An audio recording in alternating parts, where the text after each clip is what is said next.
Jewellers వారి exclusive branch Purvi gold and diamonds November 1న KBHP లో ఘన ప్రారంభం. ప్రతి 3 లక్షల కొనుగోలుపై 500 మిల్లీగ్రాముల గోల్డ్ కాయిన్ విచ్చేయండి.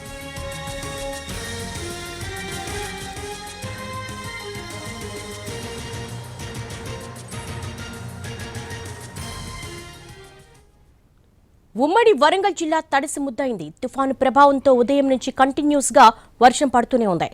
మహబూబాబాద్ లో పరిస్థితి దారుణంగా ఉంది. లోతట్టు ప్రాంతాలు నీట మునిగాయి. రైల్వే ట్రాక్ పై నీళ్లు నిలిచిపోయాయి. ఇటు వరంగల్ పట్టణంలోనూ రోడ్లన్నీ జలమయమయ్యాయి. ఎడతెరిపి లేకుండా కురుస్తున్న వానకు హన్మకొండలో రోడ్డుపై భారీగా వరద నీరు నిలిచిపోయింది. దాంతో అశోక్ జంక్షన్ నుంచి కాళోజీ జంక్షన్ వరకు ట్రాఫిక్ జామ్ అయింది. వాహనాలు ముందుకు కదలడం లేదు. వర్షంలో వాహనదారులు ఇబ్బందులు పడుతున్నారు. అటు హన్మకొండలోని బస్టాండ్ కూడా జలమయమైంది.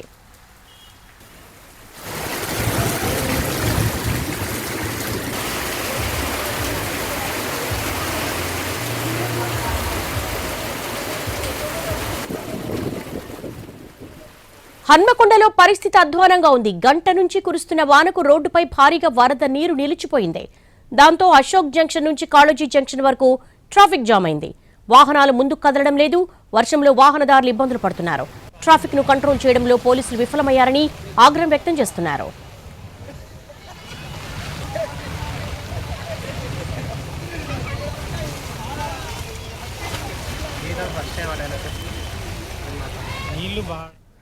హన్మకొండలో పరిస్థితి చాలా అధ్వానంగా ఉంది. దీనికి సంబంధించి మోర్ డీటెయిల్స్ వరంగల్ నుంచి మా ప్రతినిధి అరుణ్ సిద్ధంగా ఉన్నారు.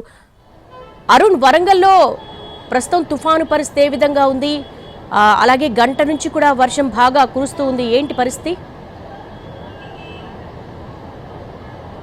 దేవి, వరంగల్ నగరంలో తుఫాన్ ప్రభావం తీవ్రంగా కనిపిస్తుంది. వరంగల్తో పాటు అలాగే హన్మకొండ, మహబూబాబాద్లో దీని ప్రభావం తీవ్రంగా ఉంది. ప్రస్తుతం మనం చూస్తున్నాం హన్మకొండ బస్టాండ్ పరిసర ప్రాంతంలో ఉన్నాం. ఇక్కడ పూర్తిగా నీరు మొత్తం నిలిచిపోవడం వల్ల బస్సులు ఏవి కూడా మూవ్ చేయకుండా ఉన్నటువంటి పరిస్థితి కనిపిస్తుంది. సుమారుగా గంటకు పైగా మొత్తం ట్రాఫిక్ జామ్ అయినటువంటి నేపథ్యం కూడా చూడొచ్చు. మరొక వైపు ఇక్కడ స్టేడియం JNA స్టేడియం దగ్గర పరిస్థితులు ఒకసారి చూడొచ్చు. మోకాళ్ళ లోతు నీళ్లలో జనం ఇబ్బంది పడుతున్నారు. అటువైపు ఏవి కూడా వెళ్ళడు. ఇది ప్రధాన రహదారి. ఇక్కడ నుంచి ఏది బస్సు వెళ్ళాలన్నా, హన్మకొండకు వెళ్ళాలన్నా లేదా కరీంనగర్ వైపు వెళ్ళాలన్నా ఈ రూట్లోనే వెళ్లాల్సి ఉంటుంది. ఈ రూట్తో పాటుగా అలాగే బస్టాండ్ నుంచి మన అశోక జంక్షన్ వైపు వెళ్ళే పరిసర ప్రాంతాలు కూడా పూర్తిగా ట్రాఫిక్ జామ్ అవడానికి ఆస్కారం ఏర్పడింది. మనం చూడవచ్చు అక్కడ ఉన్నటువంటి అంబులెన్స్ కూడా ముందుకు వెళ్ళలేని సిచ్యువేషన్ ఉంది. కారణం ఏంటంటే కంప్లీట్గా ఆ ప్రాంతం మొత్తం నీటితో నిండిపోయినటువంటి నేపథ్యంలో ట్రాఫిక్ని పూర్తిగా బస్సులను ఎక్కడికక్కడ ఆపేసి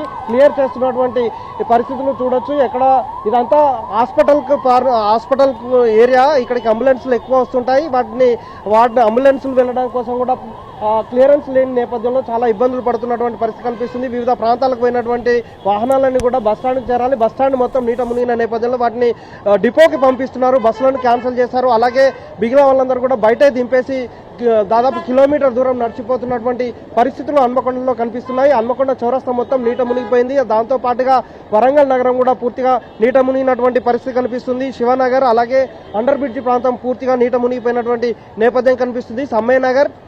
సమ్మయ్యనగర్తో పాటుగా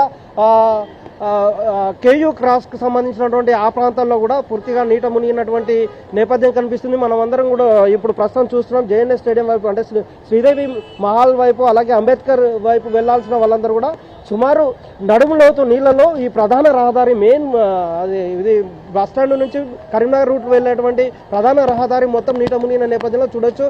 మహిళలు వాళ్ళందరూ కూడా చాలా మోకాళ్ళ లోతు నీళ్లతో పాటు నడుము లోతు నీళ్లలో బస్టాండ్లో దిగిన వాళ్ళందరూ కూడా ఆటోల్లో ఇతరత్ర ప్రాంతాల నుంచి వచ్చిన వాళ్ళందరూ కూడా అటువైపు వెళ్ళడం కోసం చాలా ఇబ్బంది పడుతున్నారు. చిన్నపిల్లల్ని వేసుకొని బ్యాగులు వేసుకొని వెళ్ళడానికి పరిస్థితి సరిగ్గా లేక వాళ్ళందరూ కూడా మూవ్ అవుతున్నటువంటి నేపథ్యం కనిపిస్తుంది. మిగిలిన వాళ్ళందరూ అటు వెళ్ళడం కష్టమని భావించిన వాళ్ళందరూ కూడా తిరిగి వెళ్తున్నటువంటి పరిస్థితులు కనిపిస్తున్నాయి. మరొక వైపు అశోక వైపు వెళ్లే వాళ్ళని ఎవరిని కూడా వెళ్లకుండా కంట్రోల్ చేస్తున్నారు. ఇక కాళోజీ వైపు వెళ్లాల్సినటువంటి బస్సులని కూడా వాటిని మళ్లించి పంపిస్తున్నటువంటి దృశ్యాలు మనం హన్మకొండ నగరంలో చూస్తున్నాం. ఇక మహబూబాబాద్లో కురుస్తున్నటువంటి భారీ వర్షాల కారణంగా డోర్నకల్లో మొత్తం రైల్వే ట్రాక్ మీదకి నీళ్లు చేరింది. డోర్నకల్ రైల్వే స్టేషన్కి సమీపంలో నీళ్లు చేరిన నేపథ్యంలో వాటినన్నింటినీ క్లియర్ చేసే ప్రయత్నం చేశారు. కానీ అక్కడ రైల్వే ట్రాక్ దెబ్బతినకపోయినా రైల్వే ట్రాక్ మీద నిలిచినటువంటి నీళ్ల కారణంగా 3 రైళ్లని ప్రస్తుతం ఆపేశారు. అలాగే 5 గూడ్స్ రైళ్లని హన్మకొండతో పాటుగా మహబూబాబాద్ స్టేషన్లో నిలిపివేయడం జరిగింది. గోల్కొండ ఎక్స్ప్రెస్తో పాటు కృష్ణ అలాగే ఇంటర్సిటీ ఎక్స్ప్రెస్లకు సంబంధించినటువంటి ప్రయాణికులకు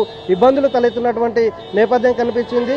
మిగిలినటువంటి గూడ్స్ రైళ్లను పూర్తిగా నిలిపివేసినటువంటి నేపథ్యం కనిపిస్తుంది. రైల్వే ట్రాక్లో నిలిచినటువంటి నీటిని క్లియర్ చేయడం కోసం మొత్తం రైల్వే సిబ్బంది వచ్చినా వాటి ఫ్లో మాత్రం తగ్గడం లేదు.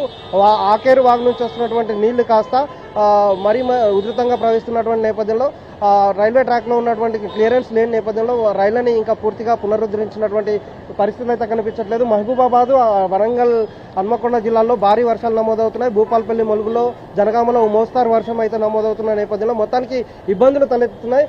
గడ్డ సేపటి నుంచి కురుస్తున్నటువంటి వర్షం కొంత తెరపి ఇచ్చింది. భారీ వర్షం దాదాపు గంటకు పైగా భారీ వర్షం కురిసింది. ఆ తర్వాత మరొక మోస్తారు వర్షం అయితే కొనసాగుతున్నటువంటి నేపథ్యం కనిపిస్తుంది. లోతట్టు ప్రాంతాల్లోకి నీరు చేరుతున్నటువంటి పరిస్థితి కనిపిస్తుంది. కొంత వర్షం తెరపి ఇచ్చిన తర్వాత జనం ఇప్పుడిప్పుడే బయటకు వస్తున్నటువంటి సిచ్యువేషన్ కనిపిస్తుంది. Devi, all right Arun, thanks for the live update. Ashok junction నుంచి కాళోజీ జంక్షన్ వరకు కూడా తీవ్రంగా ట్రాఫిక్ జామ్ అయింది. హన్మకొండ బస్టాండ్ పరిసర ప్రాంతాలన్నీ కూడా జలమయంగా మారిపోయాయి. ఆ నీళ్లలోనే వాహనదారులు ముందు కదులుతున్న దృశ్యాలు చూస్తున్నాము ఎన్టీవీ ఎక్స్క్లూజివ్లో.